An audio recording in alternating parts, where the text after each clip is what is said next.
सी Joseph विजय जब सिर्फ थलपति थे तब उन्होंने जन नायकन शूट की थी। ये एक बहुत बड़ी फिल्म है जिसमें प्रकाश राज, बॉबी देओल, पूजा हेगड़े, नासर और सुनील जैसे कई नाम हैं। लेकिन फिल्म अटक गई क्योंकि विजय इसे जनवरी 2026 में रिलीज करना चाहते थे, यानी तमिलनाडु चुनाव के लगभग 3 महीने पहले। वही चुनाव जो विजय की पार्टी खुद भी लड़ रही थी। अब जब विजय थलपति होने के साथ साथ तमिलनाडु के मुख्यमंत्री बन गए हैं तो सेंसर ने इस फिल्म को अप्रूव कर दिया है। लेकिन रिलीज के लिए कई ऐसी शर्तें रखी गई हैं जिसकी जड़ें एक्टिव पॉलिटिक्स से जुड़ी हुई हैं। मसलन फिल्म से भीमराव अंबेडकर की तस्वीरें और उनसे जुड़े डायलॉग्स बदलना, विजय की पार्टी टीवी के रेफरेंसेज हटाना, ओम की ध्वनि को हटाना, ऐसी ही कई और शर्तें थीं जिनके बारे में हम आपको बताने वाले हैं। और ये भी कि आपको अगर ये फिल्म अनकट देखनी है, बिल्कुल इसके ओरिजिनल फॉर्म में, तो क्या करना होगा। 9 जुलाई को central board of film certification यानी CBFC ने जन नायकन को ए सर्टिफिकेट दिया। ए सर्टिफिकेट का मतलब है कि इस फिल्म को सिर्फ एडल्ट्स ही देख सकते हैं, यानी जिनकी उम्र 18 साल से ऊपर है। टीवी पर भी ये फिल्म रात 11 बजे के बाद ही दिखाई जा सकती है क्योंकि इसको ए सर्टिफिकेट मिला हुआ है। अगर फिल्म का ट्रेलर आप देखेंगे तो आपको ये एक मसाला फिल्म लगेगी जिसमें थोड़ा यहाँ थोड़ा वहाँ पॉलिटिकल मैसेजिंग है। बावजूद इसके फिल्म को एडल्ट सर्टिफिकेट मिला, वो भी 12 बदलाव करने के बाद। ये बदलाव फिल्म के सीन्स में तो हुए ही हैं, साथ ही उन विजुअल्स और डायलॉग्स को भी बदला गया है जो राजनीति से, धर्म से या किसी सो कॉल्ड सेंसिटिव मुद्दे से जुड़े हुए हैं। फिल्म से 20 सेकेंड के फुटेज हटाए गए हैं और 10 सेकेंड के फुटेज बदले गए हैं। बदलाव के बाद फिल्म का ड्यूरेशन 183 मिनट और 21 सेकेंड का है, यानी लगभग 3 घंटे 3 मिनट का। फिल्म में कई जगहों पर किताबों के कवर पर डॉक्टर BR अम्बेडकर की तस्वीर दिखाई गई थी। CBFC ने उन सभी तस्वीरों को बदलने को कहा। इसके अलावा फिल्म में एक डायलॉग था, अम्बेडकर सत्यम, इसे बदलने को कहा गया। मेकर्स ने इसको बदलकर टीवी के सत्यम कर दिया। अब यहाँ गेम क्या हुआ है समझ लीजिए। सत्यम का तमिल में मतलब होता है कानून, तो CBFC के हुक्म के बाद अम्बेडकर का कानून हो गया TVK का कानून। TVK विजय थलपति की पार्टी का नाम है।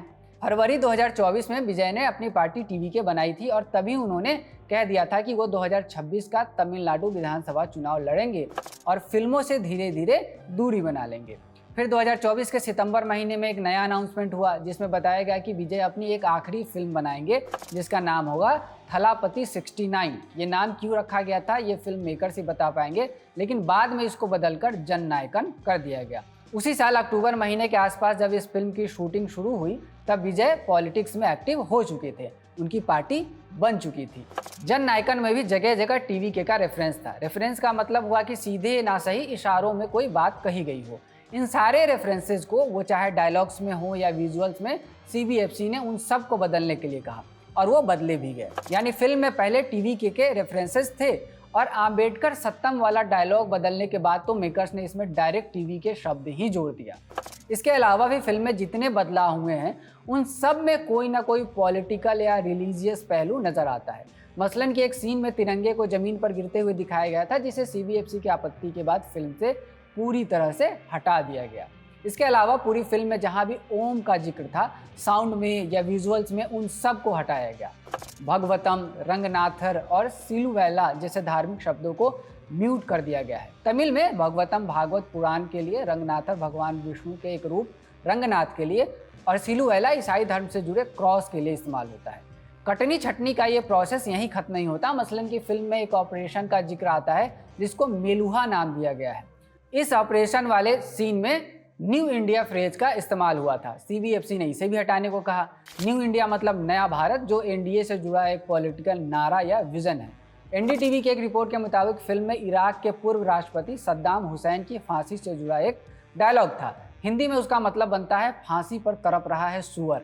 CBFC ने इसे बदलने या इसे म्यूट करने के लिए कहा। मेकर्स ने इसमें भी बदलाव किया है। एक और सीन है जिस पर CBFC को आपत्ति थी, जिसमें एक जिला कलेक्टर के ऑफिस के बैज को नीचे गिरते हुए दिखाया गया था। CBFC ने इसको अपमानजनक बताया तो मेकर्स ने इसको भी हटा दिया। साथ ही वो सारे डायलॉग्स हटा दिए गए हैं जो स्क्रीन पर दिख रहे वाक्यांश से शुरू हो रहे थे। ये वाक्य अधूरा है तो इसका हिंदी अर्थ निकालना मुश्किल है। वैसे ये महिलाओं के शरीर से जुड़ा हुआ कोई डायलॉग जान पड़ता है। एक और डायलॉग जिसका हिंदी में मतलब निकलता है, मैं भारत को घुटनों पर ला दूंगा।